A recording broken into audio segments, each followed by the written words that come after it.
കഴിവിൻ്റെ പരമാവധി സഹായിക്കണം. ബക്കറ്റ് സ്റ്റേജ് ബന്ധം തുടങ്ങിക്കോട്ടെ അല്ലേ? ബിസ്മില്ലാ. പിന്നെ നമ്മളെ മദ്രസൻ്റെ കാര്യം ഇനിയിപ്പോൾ നിങ്ങളെല്ലാവരും ഇങ്ങനെ കിട്ടിക്കൊള്ളുന്നില്ല. നിങ്ങളൊക്കെ അത്യാവശ്യം സാമ്പത്തികം ഉള്ളവരാണെന്നപ്പോൾ ഞാൻ അറിഞ്ഞത്. ബിസ്മില്ലാഹിർ റഹ്മാൻ. നമ്മുടെ പൂർവികന്മാരുണ്ടാക്കി വെച്ച കൊല്ലങ്ങളായി പതിറ്റാണ്ടുകളായി നിലവിലുള്ള നമ്മുടെ ഈ തഅലീമുൽ ഇസ്ലാം മദ്രസ നമുക്കൊന്ന് പുനരുദ്ധാരണം ചെയ്യണം. അതിൻ്റെ ഒരു സ്ലിപ്പ് നിങ്ങൾ സംഭാവന കൊടുക്കുന്നതോടൊപ്പം ഒരു സ്ലിപ്പ് നിങ്ങളുടെ കയ്യിലുള്ള ഇപ്പോൾ കൊടുക്കാൻ പറ്റുള്ളൂ. പക്ഷേ ഒരു സ്ലിപ്പ് കൊടുത്തു വിടുന്നുണ്ട്. നിങ്ങളുടെ പേരും നമ്പറും നിങ്ങളുടെ സംഖ്യയും നമുക്ക് മിനിമം ഒരു 10-25 ലക്ഷമെങ്കിലും അടിയന്തരമായി അതിൻ്റെ പുനരുദ്ധാരണത്തിന് ആവശ്യമുണ്ട്. 50,000 1 ലക്ഷം കൊടുക്കാൻ പറ്റുന്നവരുണ്ടാവും, 25,000 കൊടുക്കാൻ പറ്റുന്നവരുണ്ടാവും. നിങ്ങളിപ്പോൾ കയ്യിലുള്ള കൊടുക്കിൻ, ബാക്കി നിങ്ങൾ ആ സ്ലിപ്പിൽ എഴുതി കൊടുക്കിൻ. അള്ളാഹുവിന് വേണ്ടി നാളെ മരിച്ചു കിടന്നാൽ നമുക്കതേ ഉണ്ടാവും. ഞാൻ പറഞ്ഞു, നിങ്ങളുടെ ബാത്റൂം റിപ്പയർ ചെയ്യുന്ന പൈസ കൊടുത്താൽ മതി. നിങ്ങളുടെ വീട്ടിലെ ഏതെങ്കിലും മിനിമം ചെലവ് വരുന്ന ഒരു ബാത്റൂമിൻ്റെ സംഖ്യ അത്രയേ പറയുന്നുള്ളൂ. അള്ളാഹുവിൻ്റെ ദീനിന് വേണ്ടി മദ്രസയ്ക്ക് വേണ്ടി കൊടുക്കും. അതെത്രയാണ് നിങ്ങൾ ചെലവഴിക്കുന്നത്? നിങ്ങൾക്ക് ആവതുണ്ടോ, കഴിയോ? ഓരോ വീടുകളും ഓരോരുത്തരും ആ വിഷയത്തിലേക്ക് അടിയന്തരമായും ഇടപെടണം. നമ്മുടെ നാടിൽ 1200ഓളം മുതഅല്ലിമീങ്ങൾ പഠിച്ച നാടായിരുന്നു ഇത്. ഈ പാടൂര് ഇന്ന് 300 മദ്രസ വിദ്യാർത്ഥികൾ നമ്മുടെ മുമ്പിലുള്ളത്. ഇഹ്യാ ഉലൂമുദ്ദീൻ ശറഹ് എഴുതിയ മഹാൻ നിങ്ങളുടെ ഈ നാട്ടുകാരനാണ്. അത്രയും ഇൽമിന്റെ വലിയ പാരമ്പര്യമുള്ള ഒരു നാടാണിത്. ഇങ്ങനത്തെ ഒരു നാട്ടിൽ നമ്മുടെ മദ്രസൊക്കെ പൊളിയാറായി കിടക്കാന്ന് കേൾക്കുമ്പോൾ വലിയ സങ്കടമുണ്ട്. മദ്രസ പ്രസ്ഥാനത്തിൽ അതിൻ്റെ സംവിധാനങ്ങൾ, ഇപ്പോൾ സ്കൂളിൻ്റെയും മദ്രസയുടെയും ടൈമിങ്ങിൻ്റെ ഒരു വിഷയത്തിൽ വലിയ ക്ലാഷ് നടക്കുന്നുണ്ട്. അതൊക്കെ ഒന്ന് പരിഹരിച്ച് നമ്മുടെ മക്കൾക്ക് നല്ല ദീനീ വിദ്യാഭ്യാസം നൽകാനുള്ള സംവിധാനം ഒരുക്കൽ നമ്മൾ ഓരോരുത്തരുടെയും ബാധ്യതയാണ്. സ്മാർട്ട് ക്ലാസ് റൂമുകൾ അവർക്ക് സ്കൂളിൽ ഉണ്ട്, മദ്രസയിൽ ഇല്ല എന്ന് വരുമ്പോൾ സ്വാഭാവികമായും മക്കളുടെ മനസ്സിൽ തോന്നുന്ന ഒരു പ്രയാസമുണ്ട്. അതുകൊണ്ട് എല്ലാവരും സഹകരിക്കണം. ഒരു സഹോദരൻ ഇവിടെ 50,000 രൂപ തരാമെന്ന് പറഞ്ഞിട്ടുണ്ട്. അൽഹംദുലില്ലാ, പേര് പോലും തരാതെ അദ്ദേഹം അത് ഏറ്റെടുത്തിരിക്കുകയാണ്. അള്ളാഹു കബൂൽ ചെയ്യട്ടെ. ആരാണോ അത് അള്ളാഹുവിന് അർഹിക്കുന്ന പ്രതിഫലം 2 ലോകത്തും അവർക്കും അവരുടെ കുടുംബത്തിനും നീ നൽകി അനുഗ്രഹിക്കണേ തമ്പുരാനെ. ആമീൻ യാ റബ്ബൽ ആലമീൻ. എല്ലാവരും സഹകരിക്കണേ. നല്ല കയ്യിൽ വെറുതെ 5-10 ആവരുത്. ഓരോരുത്തരും, ഒരാളും വിട്ടുപോകരുത്. ഓരോരുത്തരും ഇൻഷാ അല്ലാഹ് എല്ലാവരും ആ ബക്കറ്റിൽ സഹകരിക്കുക. നമ്മുടെ വളണ്ടിയേഴ്സ് വരുന്നുണ്ട്, കാര്യമായിട്ട് സഹായിക്കണം. നമ്മുടെ ആ ഒരു സ്ലിപ്പും കൂടെ വരുന്നുണ്ട്, നിങ്ങളത് സ്വീകരിക്കണം. നാളെ ഇവിടെ പരിപാടി നടക്കാൻ പോകുന്നുണ്ട് ഇൻഷാ അല്ലാഹ്. നാളെ ആരാണ് പ്രഭാഷകൻ? നാളെ സിറാജുദ്ദീൻ അൽ ഖാസിമി പത്തനാപുരം, അദ്ദേഹത്തിൻ്റെ പ്രഭാഷണമാണ് നാളെ നടക്കുന്നത്. അതുകൊണ്ട് എല്ലാവരും നാളെ വരുമ്പോൾ ആ സ്ലിപ്പ് പൂരിപ്പിച്ച് അല്ലെങ്കിൽ നമ്മുടെ കമ്മിറ്റി ഭാരവാഹികളെ നമ്മുടെ കുട്ടികളൊക്കെ ഏൽപ്പിക്കുക. നമ്മുടെ പൂർവ്വ വിദ്യാർത്ഥികളാണ് ഈ മദ്രസയുടെ പുനരുദ്ധാരണത്തിന് മുന്നിട്ടിറങ്ങിയത് എന്നറിഞ്ഞതിൽ വലിയ സന്തോഷമുണ്ട്. അൽഹംദുലില്ലാ. അതിൽ എനിക്ക് പരിചയമുള്ള നമ്മുടെ ദുബൈയിലൊക്കെ കൂടെ ഉണ്ടായിരുന്ന നമ്മുടെ സുഹൃത്തുക്കൾ വരെയുണ്ട്, ഷാർജയിലും അബുദാബിയിലൊക്കെ ഉള്ളവർ. അൽഹംദുലില്ലാ, നിങ്ങളുടെ ഒക്കെ പരിശ്രമങ്ങൾ അല്ലാഹു സ്വീകരിക്കട്ടെ. ഇതൊക്കെ ഉണ്ടാവുള്ളൂ. നമ്മൾ വീട് വെച്ച് പോയി അതൊക്കെ അനന്തരാവകാശികൾ ഓരിച്ചെടുക്കും. നമുക്ക് പോയി കിടക്കുന്ന വീട്, ഉറപ്പുള്ള വീട് നമ്മൾ ഖബറേ ഉള്ളൂ. അവിടെ നമ്മൾ എത്തുന്ന ഉറപ്പാണ്. മറ്റേത് മക്കളോ ചവിട്ടി പുറത്താക്കോ, എന്തൊക്കെ വലിയ വലിയ കമ്പനിയുടെ മുതലാളിമാരൊക്കെ സ്വന്തം മക്കളെ ചവിട്ടി പുറത്താക്കിയ കഥയൊക്കെ ഇങ്ങനെ കാണുന്നില്ലേ വാട്സപ്പിലും അതിലിതിലൊക്കെ. വലിയ വലിയ മുതലാളിമാർ, കോടീശ്വരന്മാർ, സ്വന്തം ഫ്ലൈറ്റ് ഉണ്ടായിരുന്നവർ, വാപ്പന്മാർ ഒറ്റയ്ക്ക് എവിടെയോ ഒറ്റയ്ക്ക് താമസിക്കുക. നമുക്ക് കിട്ടുന്ന ഉറപ്പുള്ള വീട് ഖബറാണ്. അവിടെ പോയി കിടക്കണമെങ്കിൽ അതൊന്നുകിൽ സ്വർഗമാണ്, അല്ലെങ്കിൽ നരകത്തിൻ്റെ പ്രശ്നമാണ്. അള്ളാഹു നമ്മുടെ ദാനധർമ്മങ്ങൾ കൊണ്ടത് സ്വർഗപൂങ്കാവനമാക്കി തരട്ടെ. മഹാനായ അത്തിപ്പറ്റ ഉസ്താദ് അവറുകൾ മാഷാ അല്ലാഹ്, നമ്മുടെ കരീം സാഹിബ് മാഷാ അല്ലാഹ് ദുബൈയിൽ നിന്ന് നേരെ വീട്ടിൽ പോലും പോകാതെ ഇപ്പോൾ ഇങ്ങോട്ട് വന്നതാണ്. ഈ ഖുർആൻ ക്ലാസ്സൊക്കെ അബുദാബിയിൽ ആരംഭിക്കുന്നതിൻ്റെ മുമ്പ് കരീം സാഹിബിൻ്റെ വീട്ടിൽ, കരീം സാഹിബിൻ്റെ അനിയൻ ഖാലിദ് അവിടെ ഉണ്ട്. ഖാലിദ് പോയോ? അവിടെ ഉണ്ടോ? ഖാലിദ് ഖാൻ എന്നെ ദുബൈയിൽ നിന്ന്, ഞാൻ താമസിക്കുന്നിടത്ത് കരീം ഖാൻ്റെ വീട്ടിലേക്ക് എല്ലാ വെള്ളിയാഴ്ചയും ഖുർആൻ്റെ തഫ്സീർ ക്ലാസ് എടുക്കാൻ വേണ്ടി കൊണ്ടുപോയി. ഈ ഖുർആൻ പ്രഭാഷണത്തിൻ്റെ ഒക്കെ തുടക്കം കരീം ഖാൻ്റെ വീട്ടിൽ 6-7 വർഷം അല്ലേ, 7 വർഷമൊക്കെ ഉണ്ടായില്ലേ, 7 വർഷത്തോളം എല്ലാ വെള്ളിയാഴ്ചയും കരീം സാഹിബിൻ്റെ വെങ്കിടങ്ങ് ഒരുപാട് സാമൂഹിക പ്രവർത്തനങ്ങൾക്ക്, ദീനീ പ്രവർത്തനങ്ങൾക്ക് മുന്നിൽ നിന്ന് പ്രവർത്തിക്കുന്ന വളരെ പ്രഗത്ഭനായ ഒരു സോഷ്യൽ പ്രവർത്തനങ്ങൾക്ക് വളരെ മുമ്പിൽ നിൽക്കുന്ന വെങ്കിടങ്ങ് കരീം സാഹിബാണത്. അപ്പോൾ അവരുടെ വീട്ടിലായിരുന്നു ആ ഒരു 6-7 കൊല്ലം ദുബൈയിലെ റാഷിദിയയിൽ. ആ പ്രഭാഷണത്തിന് ആ ഒരു ക്ലാസ്സിൻ്റെ ഒക്കെ ശേഷമാണ് പിന്നെ അബുദാബിയിലേക്ക് മാറുന്നത്. പിന്നെയാണ് നമ്മൾ നാട്ടിലേക്ക് ഉള്ള പ്രഭാഷണത്തിന് വരാനൊക്കെ തുടങ്ങിയത്. ആദ്യം ഇതിൻ്റെയൊക്കെ തുടക്കക്കാരൻ എന്ന് പറയുന്നത് നമ്മുടെ ദുബായ് KMCC ക്ലാസ് ഉണ്ട്, പക്ഷേ അതിനു മുമ്പ് തുടങ്ങിയത് കരീം സാഹിബിൻ്റെ വീട്ടിലെ അവരുടെ മക്കൾക്കും കുടുംബങ്ങൾക്കും അവിടുത്തെ മരുമക്കൾക്കൊക്കെ ഇരുന്ന് എല്ലാവർക്കുമുള്ള ഒരു കുടുംബ സദസ്സായിരുന്നു അത് ആദ്യത്തേത്. ആ ഒരു ബന്ധം ഞാൻ എപ്പോഴും ഓർക്കുകയാണ്. ഏകദേശം 10-16 കൊല്ലമായി അത് തുടങ്ങിക്കഴിഞ്ഞിട്ടിപ്പോൾ. സർവശക്തനായ അള്ളാഹു ആ ഒരു നന്മ ചെയ്തതിന് അള്ളാഹു കരീം സാഹിബിനും കുടുംബത്തിനും ഒക്കെ അർഹമായ പ്രതിഫലം നൽകട്ടെ. നമ്മളോടുള്ളൊരു ഇഷ്ടം കൊണ്ടും ഒരു വല്ലാത്തൊരു ബന്ധത്തിൻ്റെ പേരിലുമാണ് ഇന്ന് നേരെ വരുന്നത്. എയർപോർട്ടിൽ നിന്ന് ഈ സദസ്സിലേക്കാണ്, വീട്ടിലേക്ക് കയറിയിട്ടില്ല. അള്ളാഹു തആല ദീർഘായുസ്സും ആഫിയത്തും കൊടുക്കട്ടെ. നമ്മുടെ എല്ലാ സേവനങ്ങളും അള്ളാഹു സ്വീകരിക്കട്ടെ. ഈ പരിപാടിക്ക് നിങ്ങൾ ഓരോരുത്തരുടെയും സഹകരണം ഉണ്ടാകണമെന്ന് ഒന്നുകൂടെ ഞാൻ പറയാണിത്. എനിക്ക് വളരെ അടുത്ത പരിചയമുള്ള എൻ്റെ വളരെ അടുത്ത സുഹൃത്തുക്കളുടെ പരിസര പ്രദേശമാണ്, നാടാണ് ഈ പാടൂരും. ഷാർജയിലുള്ള അഷ്റഫ് ഖണ്ട്, നമ്മുടെ ബഷീർ ഖാൻ്റെ ജ്യേഷ്ഠൻ, അവർക്ക് ഇവിടെ വരാൻ പറ്റാതെ ആയിപ്പോയതാണ്, അല്ലെങ്കിൽ അദ്ദേഹം ഇവിടെ എത്തേണ്ടതാണ്. പിന്നെ നമ്മുടെ ഉസ്താദ് ബാക്കവി ഉസ്താദ്, ഒരു പേരെന്തായിരുന്നു, ഡേറ്റ് ബുക്ക് ചെയ്ത ഉമർ ബാക്കവി ഉസ്താദ്, അദ്ദേഹമായിരുന്നു ഡേറ്റ് ബുക്ക് ചെയ്തത്. അബുദാബിയിൽ വീട്ടിൽ വന്നിട്ട് 2 വർഷം മുമ്പ് എങ്ങാനും ബുക്ക് ചെയ്തൊരു പരിപാടിയായിരുന്നു ഇത്. അപ്പോൾ അഷ്റഫ് കെയും വരാമെന്ന് ഏറ്റതായിരുന്നു, പക്ഷേ വരാൻ പറ്റിയില്ല. ഇരിക്കട്ടെ, ഏതായിരുന്നാലും അതൊക്കെ പോട്ടെ. മദ്രസ അങ്ങ് ശരിയാക്കണമെങ്കിൽ അടുത്ത പ്രാവശ്യമെങ്കിലും ഞാൻ നമ്മുടെ പ്രവർത്തകന്മാരോട് വിളിച്ച് ചോദിക്കുന്നുണ്ട്, എന്തായി നമ്മുടെ മദ്രസയുടെ കാര്യം, പണി തുടങ്ങി പൂർത്തിയാവാനായി എന്ന് കേൾക്കണം. ഇൻഷാ അല്ലാഹ് ആ സമയത്ത് ഒന്നുകൂടെ നിങ്ങളെ ഒന്ന് കാണാൻ ഞാൻ വരാം. ഇൻഷാ അല്ലാഹ് അള്ളാഹു തൗഫീക്ക് ചെയ്യുകയാണെങ്കിൽ മദ്രസ പണി വേഗം തീർക്കണം, അതാണ് കണ്ടീഷൻ. എന്നാ വരും ഇൻഷാ അല്ലാഹ്. അള്ളാഹു സുബ്ഹാനഹു വ തആല ഇത് വിജയിപ്പിക്കട്ടെ. അള്ളാഹു ഇത് വിജയിപ്പിച്ചു തരട്ടെ. എല്ലാവരും സഹകരിക്കണേ. നമ്മുടെ മക്കൾക്ക് വേണ്ടിയാണ്, തലമുറകൾക്ക് വേണ്ടിയാണ്. അള്ളാഹു തൗഫീഖ് നൽകട്ടെ. ഹബീബായ നബി തങ്ങൾ പറയാ,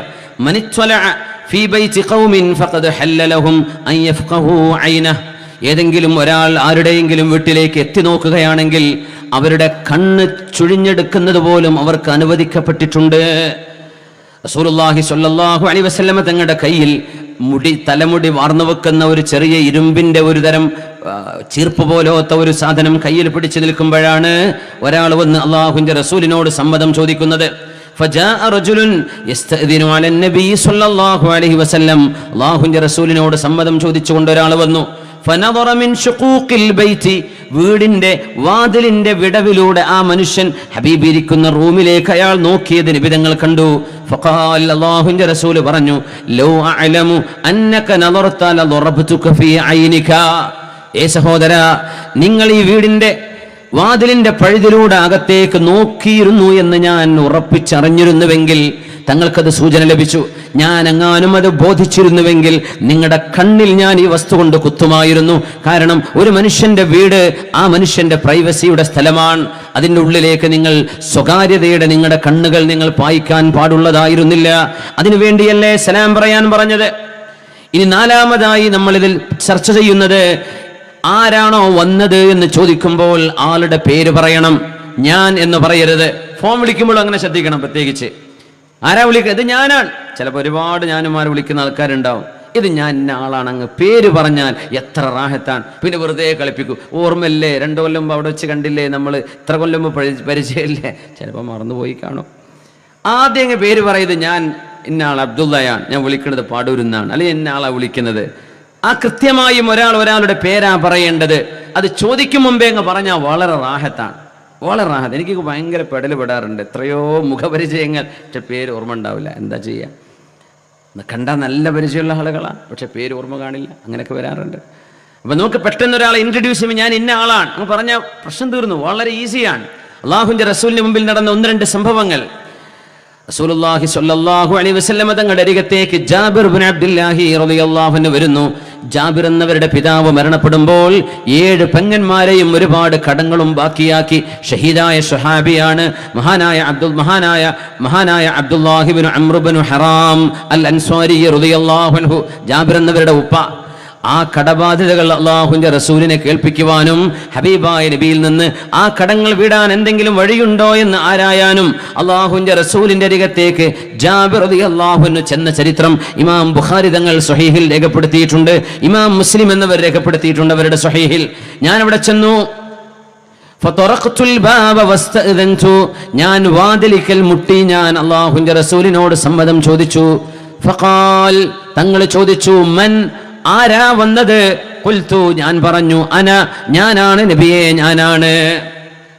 ഞാൻ ജാബിറാണ് എന്ന് പറയേണ്ടിടത്ത് ഞാനാണ് എന്ന് പറഞ്ഞു. റസൂലുള്ളാഹി സ്വല്ലല്ലാഹു അലൈഹി വസല്ലം വാതിൽ തുറന്നു പുറത്തേക്ക് വന്നിട്ട് പറഞ്ഞു, അന അന അന കഅന്നഹു കരിഹ. അല്ലാഹുവിന്റെ റസൂൽ അത് വെറുത്ത പോലെ, നബി തങ്ങൾക്ക് ഇഷ്ടമാവാത്ത പോലെ, ആരാണ് ഈ ഞാൻ ഞാൻ ഞാൻ എന്ന് പറഞ്ഞ് നബി തങ്ങൾ പുറത്തേക്ക് വന്നു. അവിടെ പറയേണ്ടിയിരുന്നത് അന ജാബിറു, ഞാൻ ജാബിറാണ് നബിയേ, അങ്ങനെയാ പറയേണ്ടിയിരുന്നത്. റസൂലുള്ളാഹി സ്വല്ലല്ലാഹു അലൈഹി വസല്ലം ഹബീബായ നബി തങ്ങൾ സ്വല്ലല്ലാഹു അലൈഹി വസല്ലം തങ്ങൾ ഹബീബായ തങ്ങൾ സമ്മതം വാങ്ങിക്കേണ്ട വീടിന്റെ വാതിൽ തുറക്കും മുമ്പേ മര്യാദകൾ പഠിപ്പിക്കുകയാണ്. ആരാ വന്നത് എന്ന് ചോദിച്ചാൽ ഇത് ഞാനാണെന്ന് പറയരുത്, ഞാൻ ഇന്ന ആളാണ്. കുട്ടിയാണെങ്കിലും വലിയവരാണെങ്കിലും പേര് വിവരം അറിയിച്ചു കൊടുക്കുക. ഒരിക്കലും വീട്ടുകാരുടെ പേര് വിളിക്കാൻ പാടില്ലെന്നാണ്. പേര് വിളിച്ചിട്ട് ഒരാളെ ബുദ്ധിമുട്ടാക്കരുത്. ഒരാൾ അറിയപ്പെടുന്ന പേരെന്താണോ അത് വിളിക്കുക. അവരെ ഓമന പേരുണ്ടോ? ഇപ്പൊ നിങ്ങളുടെ നാട്ടിലുണ്ടോ എന്ന് എനിക്കറിയില്ല. മലപ്പുറത്തൊക്കെ ഓമന പേരുണ്ടാവും. ഒരു പേര് സാധാ പേര്, രേഖയിൽ വിളിപ്പേര് മറ്റൊന്നായിരിക്കും അല്ലേ. പക്ഷേ ഒരാളുടെ നേർക്കുനേരെ പച്ചയിൽ പേര് വിളിക്കുന്നത് അദബുകേടാണ് എന്നാണ് അറബ് ചരിത്രം, അതാണ്. അല്ലെങ്കിൽ അറബ് സംസ്കാരം അതാണ്. ഇസ്ലാമിന്റെ സംസ്കാരവും അങ്ങനെയാണ്. ഒരാളെ മുഹമ്മദ് എന്ന ആളുടെ പേര് ഒരു വീട്ടുകാരനാണെന്ന് വിചാരിക്കുക, മുഹമ്മദേ എന്നല്ല വിളിക്കുക. നമ്മുടെ മുഹമ്മദ് കണ്ടോ, അല്ലെങ്കിൽ മക്കളോട് നിങ്ങളുടെ ഉപ്പ ഇവിടെ ഇരിക്കുന്നുണ്ടോ, അല്ലെങ്കിൽ നിങ്ങളുടെ ജ്യേഷ്ഠൻ ഇവിടെ ഉണ്ടോ എന്നേ ചോദിക്കാവൂ. ആ വീട്ടുകാരന്റെ പേര് പച്ചയിൽ വിളിച്ചു ചോദിക്കാൻ പാടില്ല. ഇന്നാളവിടെ ഉണ്ടോ എന്ന് ചോദിക്കുമ്പോഴേ നമ്മൾ ചെറുപ്പക്കാരെ സംബന്ധിച്ചല്ല പറയുന്നത്, നമ്മൾ സമപ്രായക്കാരായ ആളുകൾക്ക് വിളിക്കാം. ഹബീബായ നബിതങ്ങളെ ഒട്ടും നബിതങ്ങളെ പേര് വിളിക്കാൻ പാടില്ലെന്നാണ്. യാ മുഹമ്മദു എന്ന് നബിതങ്ങളുടെ പേര് വിളിക്കാൻ പാടില്ല. തങ്ങളെ വിളിക്കേണ്ടത് യാ റസൂലല്ലാഹ്, അല്ലാഹുവിന്റെ റസൂലേ. ഖുർആൻ പോലും ഒരിടത്ത് പോലും യാ മുഹമ്മദു എന്ന് വിളിച്ചില്ല എന്നതാണ് അത്ഭുതം. മുഹമ്മദ് എന്ന പേര് വിശുദ്ധമായ ഖുർആനിൽ 4 സ്ഥലങ്ങളിലാണ് പരാമർശമായത്.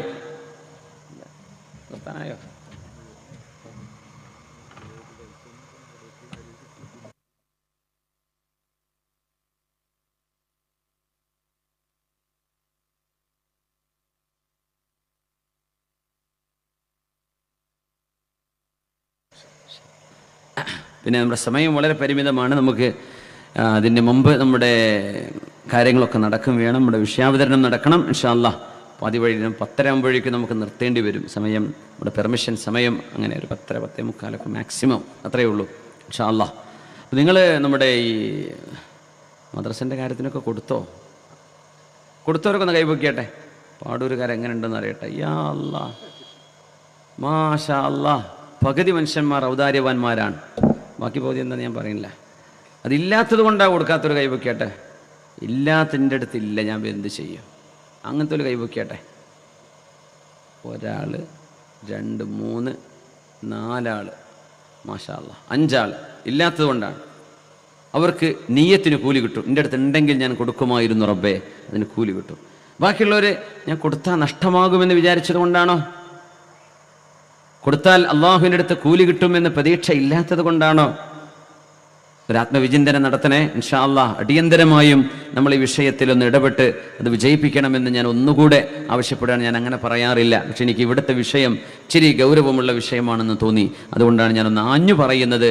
അടിയന്തരമായി എല്ലാവരും കൈയഴിഞ്ഞ് സഹായിച്ചേ പറ്റൂ. നമ്മുടെ ഈ സ്ഥാപനത്തിന് 50,000 നൽകിയ ഒരു സഹോദരൻ, ആരെങ്കിലും ഇനി വേറെ ആർക്കെങ്കിലും അതുപോലെ സംഖ്യയോ അതിന് ചെറുതോ കൂടുതലോ കൊടുക്കാൻ കഴിയുന്നവരുണ്ടെങ്കിൽ ഒന്ന് കൈപൊക്കി അറിയിച്ചാൽ ഇൻഷാ അല്ലാഹ് നമ്മൾ സംഘാടകർക്ക് അത് വലിയ എളുപ്പമായിരിക്കും. അവിടെ ഒരു മാഷാ അല്ലാഹ് എത്രയാണ്?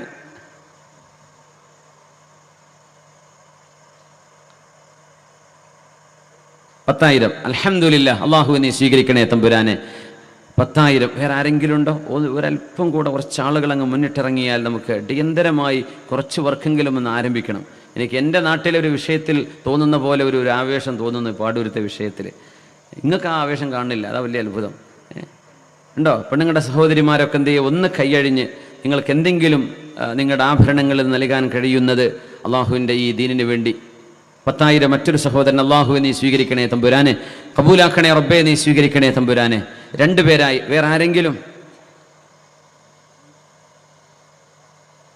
നമ്മുടെ ബാക്കിലൊക്കെ ഇരിക്കുന്ന നമ്മുടെ സുഹൃത്തുക്കൾ അവിടെയൊക്കെ ഒന്ന് ആരെങ്കിലും പോയി നിൽക്കി, അവരൊക്കെ പറയാൻ ആഗ്രഹിക്കുന്നുണ്ടാവും. അള്ളാഹു കൂലി തരട്ടെ. നിങ്ങൾക്ക് പഠിച്ച തമ്പുരാൻ്റെ അള്ളാഹുവിൻ്റെ ബർക്കത്തിന് വേണ്ടി ദുആയിരൊക്കെയാണ്. അള്ളാഹു ബർക്കത്ത് നൽകട്ടെ, അള്ളാഹു അനുഗ്രഹിക്കട്ടെ. ആരെങ്കിലും ഉള്ളവരെ ഒന്ന് കൈപൊക്കിയാൽ മതി, നമ്മൾ പ്രവർത്തകന്മാരുടെ അരികത്തേക്ക് വരാം. എത്രയെങ്കിലും ഇൻഷാ അള്ളാഹ് നമ്മുടെ സ്ലിപ്പ് നിങ്ങൾ സ്വീകരിക്കുക. സന്തോഷത്തോടെ നിങ്ങൾ വീട്ടിൽ കൊണ്ടുപോയിട്ടോ നാളെ വരുമ്പോഴോ ആ വിഷയം നിങ്ങളത് എഴുതി അറിയിച്ച് നമ്മുടെ ഈ പദ്ധതി വിജയിപ്പിക്കുക. സർവശക്തനായ അള്ളാഹു അനുഗ്രഹിക്കട്ടെ. ആമീൻ യാ റബ്ബൽ ആലമീൻ. റസൂലുള്ളാഹി സ്വല്ലല്ലാഹു അലൈഹി വസല്ലം തങ്ങൾ മുത്തുനബി തങ്ങളുടെ അരികത്ത് വരുന്ന ആളുകൾ ഒരിക്കലും അള്ളാഹുവിൻ്റെ റസൂലിനെ പേര് വെച്ച് വിളിക്കാൻ പാടില്ല. ബാക്കിയുള്ള ആളുകൾക്ക് മറ്റുള്ളവരുടെ പേര് വെച്ച് വിളിക്കുന്നത് അദബുകേടാണെങ്കിൽ വിളിച്ചേക്കരുത്. അതല്ല, സ്വാഭാവികമായും അയാൾ വിളിക്കപ്പെടാൻ ഇഷ്ടപ്പെടുന്നത് അങ്ങനെയാണെങ്കിൽ വിളിക്കാം. മുത്തുനബി തങ്ങളുടെ അരികത്തേക്ക് ഒരാൾ വന്നു, ഹബീബായ തങ്ങളുടെ അരികത്തേക്ക് വന്ന് വിളിക്കുകയാണ്. ഒരു കൂട്ടം ആളുകൾ വന്ന സംഭവം മുഅ്ജമു തബറാനിയിൽ കാണാൻ കഴിയും. അവരെല്ലാവരും പറഞ്ഞു, ഇൻകാന നബിയൻ സഅദ്നാ ബി, ഇതൊരു നബിയാണെങ്കിൽ ഞങ്ങൾ രക്ഷപ്പെട്ടു സന്തുഷ്ടരാണ്, ഇതൊരു രാജാവാണെങ്കിൽ ഞങ്ങൾ ആ രാജാവിൻ്റെ തണലിൽ ജീവിച്ചേക്കാം എന്നൊക്കെ പറഞ്ഞ് അള്ളാഹുവിന്റെ റസൂലിന്റെ വീടിന്റെ അരികത്തേക്ക് എത്തിയപ്പോൾ അവർ വിളിച്ചു, യാ മുഹമ്മദ് ഉഖ്റുജ് ഇലൈന, മുഹമ്മദേ ഞങ്ങളുടെ അരികത്തേക്ക് ഇറങ്ങി വാ. ഇത് പറഞ്ഞപ്പോൾ അള്ളാഹു ആയത്തിറക്കി, ഇന്നല്ലദീന യുനാദൂനക മിൻ വറാഇൽ ഹുജുറാത്ത് അക്സറുഹും ലാ യഅഖിലൂൻ ولو أنهم صبروا حتى تخرج إليهم لكان خيرا لهم والله غفور رحيم. നബിയേ, അങ്ങയുടെ റൂമിന്റെ പിറകിൽ നിന്ന് ഇന്നല്ലദീന യുനാദൂനക മിൻ വറാഇൽ ഹുജുറാത്ത്, നബിയുടെ റൂമുകൾ, വീട് എന്ന് പറയേണ്ടിടത്ത് നബി തങ്ങൾക്കൊരു റൂമേ ഉണ്ടായിരുന്നുള്ളൂ. ആയിഷ ബീവിയുടെ ഒരു റൂം, സഫിയ ബീവിയുടെ ഒരു റൂം, സൗദ ബീവിയുടെ ഒരു റൂം, ഒരൊറ്റ റൂം. കിച്ചണും ലിവിംഗ് റൂമും സ്റ്റോറേജും അടുക്കളയും ബെഡ്റൂമും എല്ലാം അതാണ്. അതുകൊണ്ടാണ് ഹബീബിന്റെ റൂമുകൾ എന്ന് പറയുന്നത് ഹബീബിന്റെ ഭാര്യമാരുടെ വീടുകളെയും ഉദ്ദേശിച്ചുകൊണ്ടാണ്. ഒരു റൂമായിരുന്നു ഹബീബിന്റെ വീട് എന്ന് കാണാൻ കഴിയും സല്ലല്ലാഹു അലൈഹി വസല്ലം. ഹബീബായ നബി തങ്ങളുടെ റൂമുകളുടെ പിറകിൽ വന്നിട്ട് അങ്ങയെ പേര് വെച്ച് വിളിക്കുന്ന ആളുകൾ അക്സറുഹും ലാ യഅഖിലൂൻ, അതിലധികം ആളുകൾക്കും ബുദ്ധിയില്ല നബിയേ. വലൗ അന്നഹും സബറു, അവരെങ്ങാനും ക്ഷമിക്കുകയും ഹത്താ തഖ്റുജ ഇലൈഹിം, അങ്ങ് അവരിലേക്ക് ഇറങ്ങി വരുന്നത് വരെ അവരൊന്ന് ക്ഷമിച്ച് കാത്തിരുന്നുവെങ്കിൽ ലകാന ഖൈറൻ ലഹും, അവർക്കത് ഉത്തമമായിരുന്നു. വല്ലാഹു ഗഫൂറുർ റഹീം, അല്ലാഹു മാപ്പ് ചെയ്യുന്നവനാണ്, അല്ലാഹു കരുണ ചെയ്യുന്നവനാണ്. എന്നാലും അല്ലാഹുവിന്റെ റസൂലേ, അങ്ങ് വരുന്നത് വരെ അവർ കാത്തിരിക്കണമായിരുന്നു. മുത്തുനബി തങ്ങൾ ഉച്ചനേരത്ത് വിശ്രമിക്കുന്ന നേരത്താണ് ഈ വരുന്നത്. ഉച്ച സമയത്ത് സന്ദർശിച്ചുകൂടാ എന്നാണ് ഒരു നിയമം. സന്ദർശനത്തിന്റെ സമയം രാവിലെയും വൈകുന്നേരവുമാണ്. ഉച്ച സമയത്ത് വീട് സന്ദർശിക്കാൻ നബി തങ്ങൾ ഇഷ്ടപ്പെടാറില്ല സ്വല്ലല്ലാഹു അലൈഹി വസല്ലം. ഹബീബായ നബി തങ്ങൾ തന്നെ അബൂബക്കർ സിദ്ദീഖ് റളിയല്ലാഹു അൻഹുവിന്റെ വീട് സന്ദർശിക്കാൻ പോയത് രാവിലെയും വൈകുന്നേരവും. ആയിഷ ബീവി റളിയല്ലാഹു അൻഹ പറയുമായിരുന്നു, മാ മിൻ യൗമിൻ കാന യമറു ലൈലൻ ഇല്ലാ വയസൂറുനാ ഫീഹി നബിയ്യു സ്വല്ലല്ലാഹു അലൈഹി വസല്ലം സ്വബാഹൻ വമസാആ. ഏതൊരാളെയും സന്ദർശിക്കാൻ അപ്പോയിന്റ്മെന്റ് എടുത്തിട്ട് വരുന്നത് വേറെ. ഒരു അപ്പോയിന്റ്മെന്റ് നൽകി നിങ്ങൾ ഉച്ചക്ക് വാ, അതിനെ സംബന്ധിച്ചല്ല പറയുന്നത്.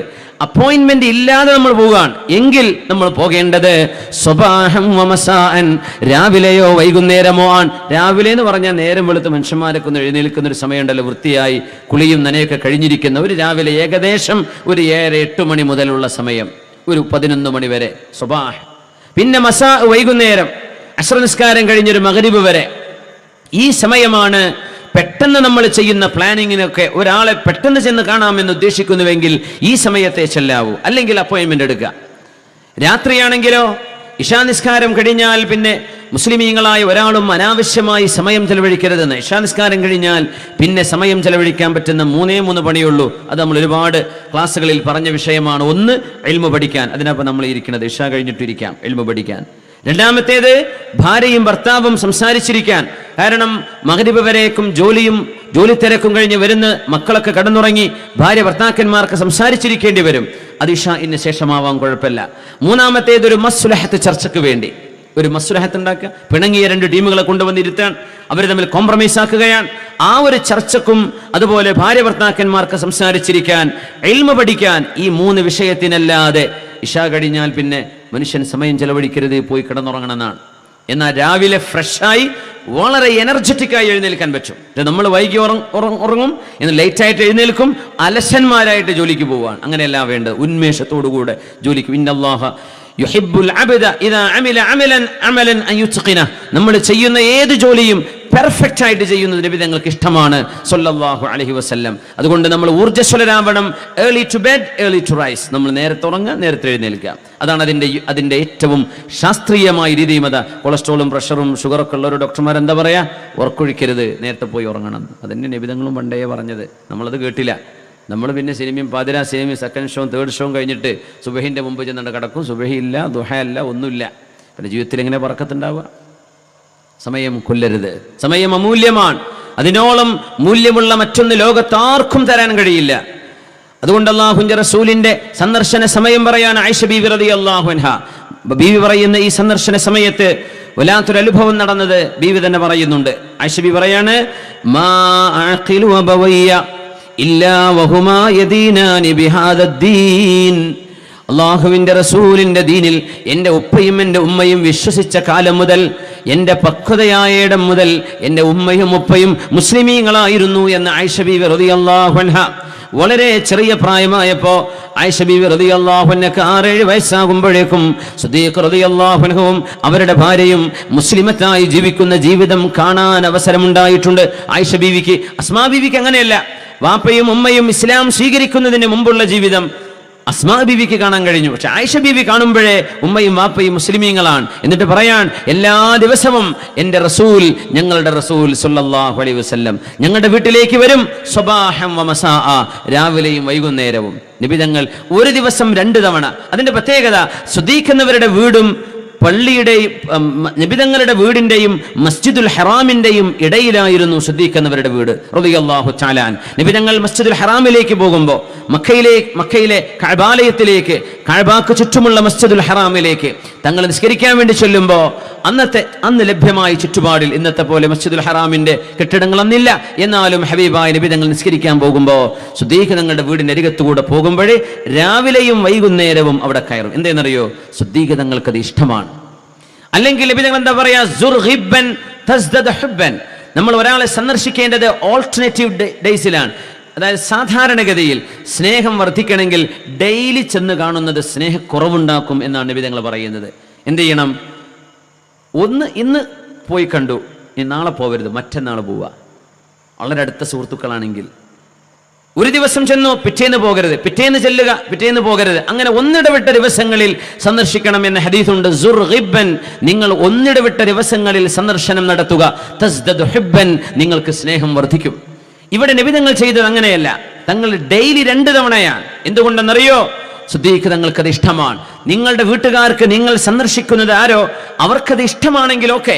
അല്ലെങ്കിൽ നിങ്ങൾക്കൊരു സൗഹൃദ ബന്ധം ഉണ്ടാക്കിയെടുക്കണമെങ്കിൽ ഡെയിലി ഫോൺ വിളിക്കേണ്ട, ഒരു 2 ദിവസം കഴിഞ്ഞിട്ട് വിളിക്കാം, അത് കഴിഞ്ഞ് 2 ദിവസം കഴിഞ്ഞിട്ട് വീണ്ടും വിളിക്കാം, അല്ലെങ്കിൽ ഒരാഴ്ച കഴിഞ്ഞിട്ട് വിളിക്കാം. എന്നും വിളിക്കുന്ന അപ്പൊ നമുക്ക് മടുപ്പ് വരും. അങ്ങനെയാണ്.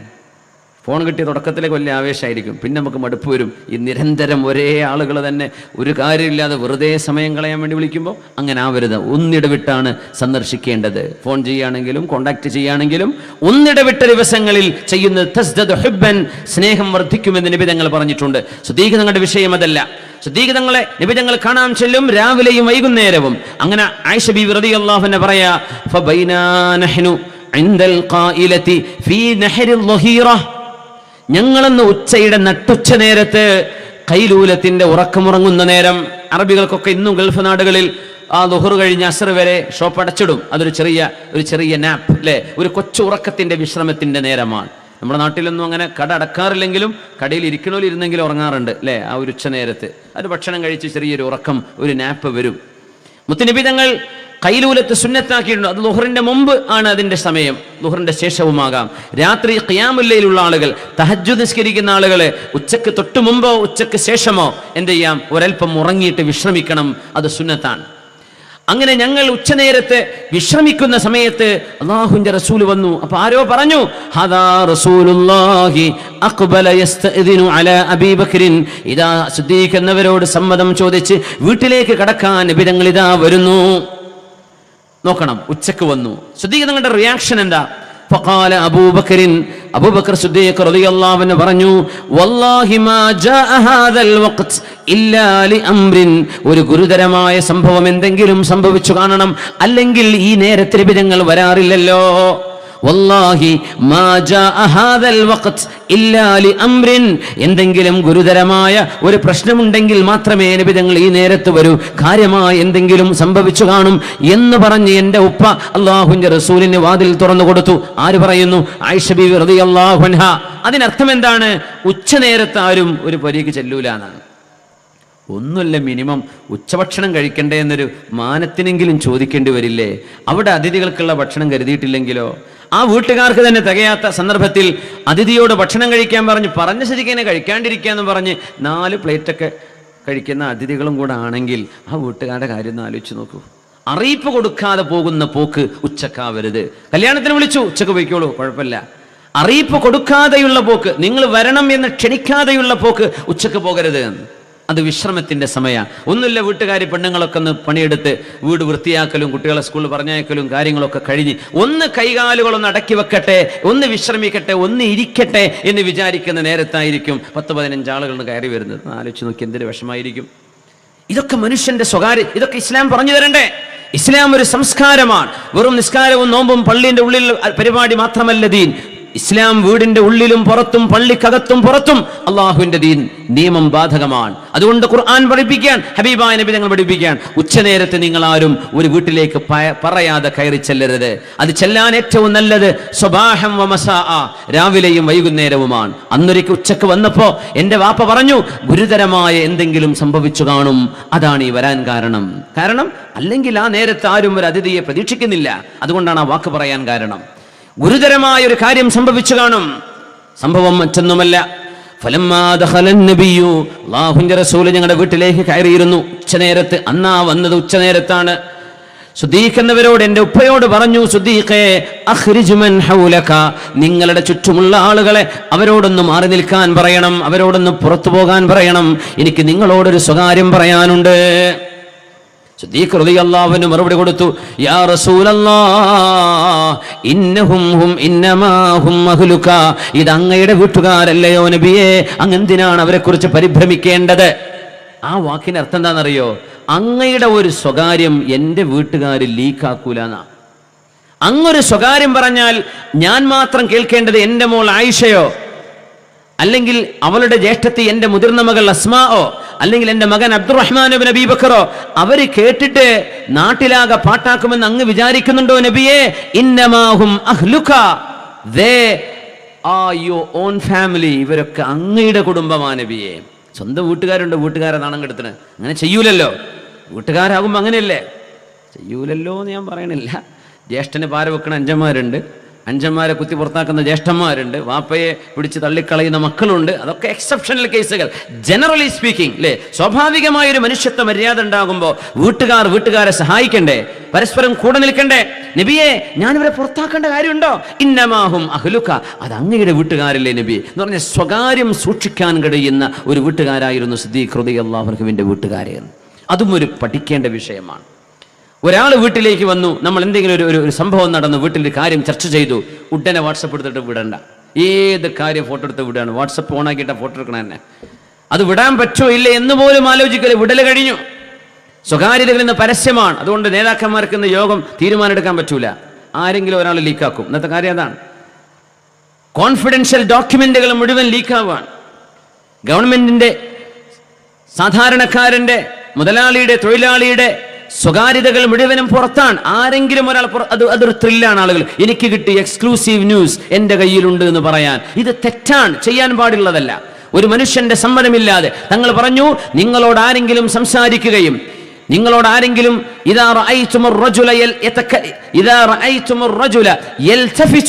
ഒരു മനുഷ്യൻ നിങ്ങളോട് വന്ന് സംസാരിക്കുകയും ആ മനുഷ്യൻ വലത്തോട്ടും ഇടത്തോട്ടും നോക്കുന്നുണ്ടെങ്കിൽ ഫഅലം അന്നഹു സിർറുൻ, അത് രഹസ്യമാണെന്ന് മനസ്സിലാക്കണം. എന്ന് പറഞ്ഞാൽ ഒരാളോട് സംസാരിക്കാൻ ആരെങ്കിലും അടുത്തുണ്ടോ, ആരെങ്കിലും കേൾക്കുന്നുണ്ടോ എന്ന് ഇയാൾ ഇങ്ങനെ തിരിഞ്ഞു നോക്കിയാൽ മാത്രം മതി.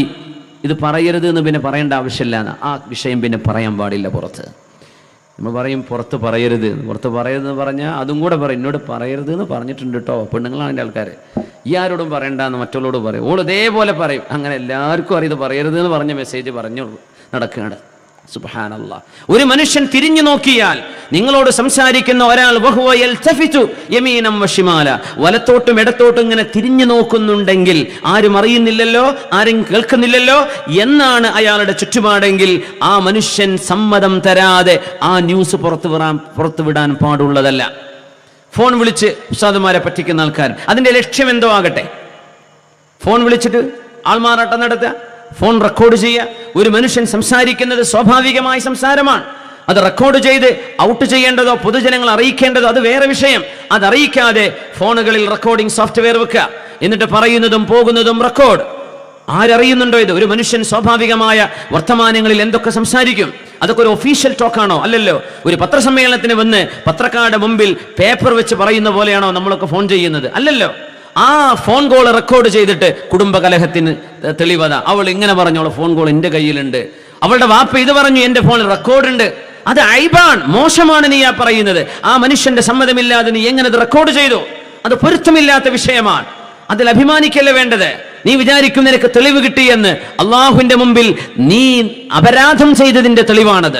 അപരാധം ചെയ്തതിന്റെ, നീ കുറ്റക്കാരനെന്നതിന്റെ തെളിവാണത്. ഒരു മനുഷ്യന്റെ ടോക്ക്, നീ ഒരു മനുഷ്യന്റെ സംസാരം ഫോണിൽ റെക്കോർഡ് ചെയ്യുന്നത് ചെയ്യാൻ പാടില്ലാതെ സമ്മതം വാങ്ങിക്കണം. ഇതാ ഞാൻ വിളിക്കുന്നു, ഇന്ന ആവശ്യത്തിന് വിളിക്കുകയാണ്, ഞാൻ ഇത് റെക്കോർഡ് ചെയ്യുന്നുണ്ട് കേട്ടോ എന്ന് അറിയിച്ചിട്ട് പറയുന്നത് അത് വേറെ, അത് സാധ്യം. എന്നല്ലാതെ നമ്മുടെ ഉസ്താദുമാർ, പാവപ്പെട്ട ആലിമീങ്ങൾ, സാധാരണക്കാർ, അവർക്കൊക്കെ ഫോൺ ചെയ്തിട്ട് എന്തൊക്കെയോ ചോദിക്കുക. അവരൊരു പക്ഷെ എന്തെങ്കിലും വർത്തമാനത്തിൽ വന്ന പിഴവുകൾ അതൊക്കെ പിന്നെ സോഷ്യൽ മീഡിയകളിൽ ചർച്ചയാവുന്നത്. ഇത് ഐബാൻ, ചെയ്യാൻ പാടുള്ളതല്ല. ഇതൊക്കെ മിനിമം സംസ്കാരമുള്ളവർ ചെയ്യില്ല. ആര് ചെയ്താലും തെറ്റാണത്, ആര് ചെയ്താലും തെറ്റാണ്. ഏത് സംഘടനയാവട്ടെ, ആരാവട്ടെ, അത് തെറ്റ് തന്നെയാണ്. ആരും അത് ചെയ്യരുത്. സമ്മതം വാങ്ങ്, ആണത്തത്തോടുകൂടെ ചെയ്യ്. ഞാൻ ഇന്ന ആളാണ് വിളിക്കുന്നത്, ഇന്ന കാര്യത്തിനാ വിളിക്കുന്നത്, ഈ കോൾ ഞാൻ റെക്കോർഡ് ചെയ്തോട്ടെയോ, സമ്മതമുണ്ടോ നീ ചെയ്തോ, ഇല്ലെങ്കിൽ ചെയ്യരുത് എന്നല്ലാതെ സമ്മതമില്ലാതെ റെക്കോർഡ് പോലും ചെയ്യാൻ പാടില്ല. ഇതൊക്കെ ശറഇന്റെ കാഴ്ചപ്പാടുകളാണ്.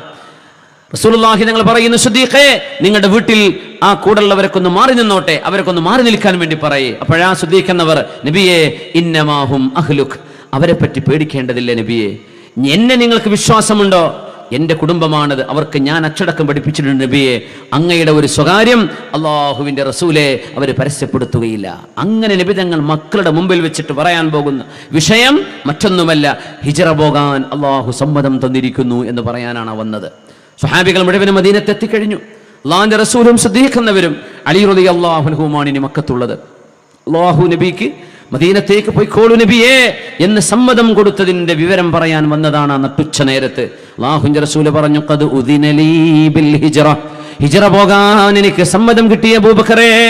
സിദ്ദീഖ് റളിയല്ലാഹു അൻഹു പറഞ്ഞു, അർഗബു അൻ അകൂന മഅക, നബിയേ അങ്ങ് പോകുമ്പോൾ അങ്ങയുടെ കൂടെ ഞാനും കൂടെ വരട്ടെയോ നബിയേ? ഖാല നഅം, അതേ സിദ്ദീഖേ നിങ്ങൾക്ക് പോരാം. അസ്സുഹ്ബത യാ റസൂലല്ലാഹ്, നബിയേ ഞാൻ അങ്ങയുടെ കൂടെ പോരട്ടെയോ നബിയേ? എവിടെന്നായി പറയുന്നത്? 7ഓളം ചെറുപ്പക്കാർ അള്ളാഹുവിന്റെ റസൂലിന്റെ വീട് വളയുകയും ഹബീബായ നബി തങ്ങളെ കൊല ചെയ്യാൻ തയ്യാറെടുക്കുകയും ചെയ്ത് ആ കൊലപാതക ശ്രമത്തിൽ നിന്ന് മുത്തുനബി തങ്ങൾക്കെതിരെ 11 തവണ മർഡർ അറ്റംപ്റ്റുകൾ ഉണ്ടായിട്ടുണ്ട്. 11 തവണ ഹബീബിനെതിരെ വധശ്രമങ്ങൾ ഉണ്ടായിട്ടുണ്ട്. അതിൽ ആദ്യത്തെ ക്രൂരമായ വധശ്രമം 7 യുവാക്കൾ ഹബീബിന്റെ വീട് വളഞ്ഞ് നബി പുറത്തിറങ്ങുമ്പോൾ ഹബീബിനെ വെട്ടിക്കൊലപ്പെടുത്താൻ കാത്തുനിന്നത്. അവിടെ നിന്നാണ് നബി തങ്ങൾ മണൽ വാരി എറിഞ്ഞ് ഫഅഗ്ശൈനാഹും, യാസീനിന്റെ ആദ്യ ഭാഗം ഓതി, ഫഅഗ്ശൈനാഹും ഫഹും ലാ യുബ്സിറൂൻ, അതുവരെ ഓതിയിട്ടങ്ങ് മുഖത്തേക്കെറിഞ്ഞു. എല്ലാവരുടെ കണ്ണിലും മണലായി. ആ മണൽ അവർ കണ്ണിൽ തടവിക്കൊണ്ടിരിക്കെ ഹബീബായ നബി തങ്ങൾ വീട്ടിൽ നിന്ന് ഇറങ്ങുകയാണ് ഉണ്ടായത്. ആ പോക്കിലാണ് സിദ്ദീഖ് എന്നവർ പറയുന്നത്, നബിയേ അങ്ങയുടെ തലയെടുക്കാൻ അവർ 100 ഒട്ടകം പ്രഖ്യാപിച്ചിരിക്കുന്ന ഈ സമയം, ഹബീബായ നബിയെ അങ്ങയെ കൊല ചെയ്യാൻ അവർ പരിശ്രമിക്കുകയാണ്. എല്ലാവിധ അടവും പയറ്റുന്നു ഹബീബിനെ കൊല്ലാൻ. അങ്ങൊറ്റക്കായി പോകരുത് നബിയെ, അങ്ങയുടെ കൂടെ ഞാനും വന്നോട്ടെ നബിയെ എന്ന് ഹബീബിനോട് സമ്മതം ചോദിക്കുമ്പോൾ നമ്മൾ അറിയണം, ജീവൻ പോലും പണയപ്പെടുത്താനാണ് സിദ്ദീഖ് റളിയല്ലാഹു അൻഹു തയ്യാറായിരിക്കുന്നത്. നബിയുടെ കൂടെ നടന്നാൽ സിദ്ദീഖ് നബി ടാർഗറ്റ് ചെയ്യപ്പെടുന്നുണ്ട്. നബിയുടെ കൂടെയുള്ളവരും കൊല ചെയ്യപ്പെടും. ഹബീബിനെ ടാർഗറ്റ് ചെയ്യുമ്പോൾ കൂടുള്ളവരും അതിൽ ബാധകമാണ്. അങ്ങനെ ജീവൻ കൊടുക്കാൻ ഞാൻ തയ്യാറാണ് നബിയെ. അസ്സുഹ്ബത യാ റസൂലല്ലാഹ്, ഞാനൊന്ന് വന്നോട്ടെ നബിയെ, കൂടെ ഒന്ന് വന്നോട്ടെ എന്ന് ചോദിച്ചപ്പോ നഅം, അതെ സിദ്ദീഖേ, നിങ്ങൾ വന്നോളൂ എന്ന് മറുപടി കൊടുത്തതിൽ പിന്നെ എൻ്റെ ഉപ്പ സിദ്ദീഖ് റളിയല്ലാഹു അൻഹു ബകാ അബൂബക്കറിൻ ഫറഹ, സന്തോഷം കൊണ്ട് എൻ്റെ ഉപ്പ കരഞ്ഞിട്ടുണ്ട്. ആയിഷ ബീബി പറഞ്ഞിട്ടുണ്ട് അവിടെ, ഫമാ അലിംതു അഹദൻ യബ്കി മിനൽ ഫറഹി ഇല്ലാ തിൽക, സന്തോഷം കൊണ്ട് ഒരാൾ പൊട്ടിക്കരയുന്നത് എൻ്റെ ഉപ്പ കരഞ്ഞതല്ലാതെ ഞാൻ കണ്ടിട്ടില്ല എന്ന് മഹദിയായ ആയിഷ റളിയല്ലാഹു അൻഹ. എന്തിനാണ് ഈ കരച്ചിലെന്ന് ആലോചിച്ച് നോക്കൂ മുഅ്മിനെ, എന്താണ് ഈമാൻ? എൻ്റെ ഉപ്പ സന്തോഷം കൊണ്ട് കരഞ്ഞു, കൂടെ പോരിൻ എന്ന സമ്മതം കിട്ടി. എന്തിനായി കൂടെ പോരുന്നത്? കഴുത്ത് വെട്ടും, ശത്രുക്കളെ കൊല ചെയ്യും, ഞാൻ കൂടെ ഉണ്ട് നബിയെ, അതൊന്നും എനിക്ക് പ്രശ്നമല്ല. ഹബീബ് സമ്മതം കൊടുത്തു, സന്തോഷം കൊണ്ട് കരഞ്ഞു. സന്തോഷം കൊണ്ട് ഒരു മനുഷ്യൻ ഇങ്ങനെ ഒച്ച വെച്ച് കരയുന്നത് എൻ്റെ ഉപ്പ സിദ്ദീഖ് എന്നവർ കരഞ്ഞത് കണ്ടപ്പോഴാണെന്ന് ആയിഷ ബീവി റളിയല്ലാഹു തആല അൻഹ. ആ സംഭവത്തിന്റെ പശ്ചാത്തലത്തിൽ നിന്നാണ് നമ്മൾ ഈ സമ്മതം വാങ്ങിക്കുന്നതിന്റെ ആ ഒരു സമയം നമ്മൾ ചർച്ച ചെയ്യുന്നത്. ഉച്ചനേരത്തിന് നബി തങ്ങൾ വന്നപ്പോൾ ഗൗരവമുള്ള ഒരു വിഷയം അറിയിക്കാൻ മാത്രമാണ് ഉച്ചനേരം ഒരു സമൂഹം, ഒരു വീട്ടുകാർ വിശ്രമിക്കുന്ന നേരം തങ്ങൾ വരുന്നത്. അല്ലാതെ നബി തങ്ങൾ വരാറുണ്ടായിരുന്നത് സ്വബാഹം വമസാഅ, രാവിലെയും വൈകുന്നേരവുമാണ് സ്വല്ലല്ലാഹു അലൈഹി വസല്ലം. ഹബീബായ നബി തങ്ങൾ സ്വല്ലല്ലാഹു അലൈഹി വസല്ലം മുത്തുനബി തങ്ങളുടെ വഫാത്ത് നടക്കുമ്പോൾ മഹാനായ ഇബ്നു അബ്ബാസ് റളിയല്ലാഹു അൻഹുമാ, ഹബീബായ നബിയുടെ കുടുംബക്കാരനാണ്, സയ്യിദാണ്, തങ്ങളാണ് ഇബ്നു അബ്ബാസ് റളിയല്ലാഹു അൻഹുമാ. തങ്ങൾ വഫാത്താകുമ്പോൾ ടീനേജ് പോലും ആകുന്നേ ഉള്ളൂ, 13-14 വയസ്സിന്റെ ഒക്കെ താഴെ. മഹാനവറുകൾക്ക് പ്രായപൂർത്തിയായിട്ടില്ലായിരുന്നു, ആവാൻ അടുത്തിട്ടേ ഉള്ളൂ. ഹബീബായ തങ്ങൾ വഫാത്തായപ്പോ മഹാനായ ഇബ്നു അബ്ബാസ് റളിയല്ലാഹു അൻഹു അൻസ്വാരിയായ ഒരാളോട് ചെന്ന് പറഞ്ഞു, നമുക്ക് സ്വഹാബികളിൽ പ്രായമുള്ള മുതിർന്ന സ്വഹാബിമാരെ ചെന്ന് കണ്ട് അവരിൽ നിന്ന് ഇൽമു പഠിക്കാം, നമുക്ക് ആലിമീങ്ങളാവണം, നമുക്ക് പഠിക്കണം, നമുക്ക് ഇൽമു വേണം. ഇത് പറഞ്ഞപ്പോ ഇബ്നു അബ്ബാസ് എന്നിവരോട് തന്റെ കൂട്ടുകാരൻ പറഞ്ഞു, ഇബ്നു അബ്ബാസേ, നിങ്ങൾ 14, 12, 13 വയസ്സ് ആ റേഞ്ചല്ലേ ആയിട്ടുള്ളൂ, നിങ്ങൾ എന്തിനാണ് ഇപ്പൊ പണ്ഡിതനാവുന്നത്? ആയിരക്കണക്കിന് പണ്ഡിതന്മാർ സ്വഹാബികളിൽ നിന്ന് ജീവിച്ചിരിപ്പുണ്ടല്ലോ, പിന്നെ എന്തിനാ നിങ്ങൾ ഇപ്പൊ പഠിക്കാൻ പോകുന്നത് എന്ന് ചോദിച്ചപ്പോ ഇബ്നു അബ്ബാസ് റളിയല്ലാഹു അൻഹു പറഞ്ഞു, എന്നാൽ നിനക്കൊന്ന് കേൾക്കണോ, ഞാൻ പഠിക്കാൻ പോവാണ്, എനിക്ക് പഠിക്കണം, സയ്യിദാണ്, തങ്ങളാണത്. ഇബ്നു അബ്ബാസ് റളിയല്ലാഹു അൻഹു സ്വഹാബിമാരുടെ വീടിന്റെ മുന്നിൽ ചെന്ന് കിടക്കുമായിരുന്നു. മഹാനവറുകള് ചില നടന്ന് ഏതെങ്കിലും ഒരു സ്വഹാബിക്ക് ഹബീബിൽ നിന്ന് ഒരുപാട് ഹദീസുകൾ കേട്ട് പരിചയമുണ്ട് എന്നറിഞ്ഞാൽ ആ സ്വഹാബിയുടെ വീട് വരെ ചെല്ലും, ആ വീട്ടിൽ ചെന്ന് സലാം പറയും. 3 പ്രാവശ്യം സലാം പറയും, സലാം അടക്കില്ല, വീട്ടുകാർ തിരക്കിലായിരിക്കാം. ആ വീടിന്റെ സ്റ്റെപ്പിൽ ഇരിക്കും മഹാനായ ഇബ്നു അബ്ബാസ് റളിയല്ലാഹു അൻഹു. ആ മഹാനാണ് ഖുർആൻ വ്യാഖ്യാതാക്കളുടെ നേതാവായി എന്നറിയപ്പെടുന്നത്, റഈസുൽ മുഫസ്സിരീൻ, ഖുർആനിന്റെ ഇന്റർപ്രിറ്റേഷൻ, ഖുർആനിന്റെ തഫ്സീറിന്റെ നേതാവ് ഇബ്നു അബ്ബാസ് റളിയല്ലാഹു തആല അൻഹു. ആ ഒരു പാണ്ഡിത്യത്തിലേക്ക് എത്തുന്നതിന്റെ ആദ്യകാലമാണിത്. ആ സ്റ്റെപ്പിലിരുന്ന് ഇബ്നു അബ്ബാസ് റളിയല്ലാഹു അൻഹു ഉറങ്ങിപ്പോകും, അത്രേ, നട്ടുച്ച നേരം ഉറങ്ങും, എന്നിട്ട് മണൽക്കാറ്റടിക്കും. മഹാനായ സയ്യിദാണത്, തങ്ങളാണ്. ഇബ്നു അബ്ബാസ് തങ്ങളുടെ ശരീരത്തിലുടനീളം മണ്ണും പൊടിയുമായിട്ട് ആ സ്റ്റെപ്പിൽ മഹാനവറുകൾ തളർന്ന് ഉറങ്ങിപ്പോയിട്ടുണ്ടാകും. വീട്ടുകാരൻ വാതിൽ തുറക്കുമ്പോ അല്ലാഹുവിന്റെ റസൂലിന്റെ ഇബ്നു അമ്മ, ഹബീബ നബിയുടെ എളാപ്പയുടെ മകനാണിത്, അബ്ബാസ് എന്നവരുടെ മകന്, മഹാനായ ഇബ്നു അമ്മ റസൂലില്ലാഹ് വീടിന്റെ സ്റ്റെപ്പിൽ ഇരിക്കുന്നത് കണ്ട് ആ തൂങ്ങി ഉറങ്ങിക്കിടക്കുന്നത് കാണുമ്പോ പറയും, ഇബ്നു അബ്ബാസേ, ഒന്ന് പറഞ്ഞുകൂടായിരുന്നോ, ഒന്ന് വാതിൽക്കൊന്ന് വല്ലാണ്ട് മുട്ടിക്കൂടായിരുന്നോ, നിങ്ങൾ എന്തേ അങ്ങനെ ചെയ്യാതിരുന്നത്, ഒന്ന് വിളിച്ചുകൂടായിരുന്നോ, എന്തേ നിങ്ങൾ ഇവിടെ ഇരുന്നത്, ഞങ്ങളെ വിളിച്ചുകൂടായിരുന്നോ എന്ന് ചോദിക്കുമ്പോൾ ഇബ്നു അബ്ബാസ് തങ്ങൾ പറയുന്ന മറുപടിയുണ്ട്, 3 തവണയല്ലേ സമ്മതം ചോദിക്കാൻ പാടുള്ളൂ, പിന്നെ നിങ്ങളായിട്ട് ഇറങ്ങി വരുന്നവരെ ഞാൻ കാത്തിരിക്കുകയല്ലേ വേണ്ടത്, അതുകൊണ്ടാണ് ഞാൻ ഇവിടെ ഇരുന്നത് എന്ന് ഇബ്നു അബ്ബാസ് റളിയല്ലാഹു തആല അൻഹുമാ. മുഅ്മിനീങ്ങളെ, ഇതാണ് ഇസ്ലാമിന്റെ സംസ്കാരം. അങ്ങനെ പഠിച്ച പണ്ഡിതനാണ് ഇബ്നു അബ്ബാസ് തങ്ങളെ. വാതിൽക്ക് ചെന്നിരിക്കും, വീട്ടുകാരെ ബുദ്ധിമുട്ടാക്കില്ല.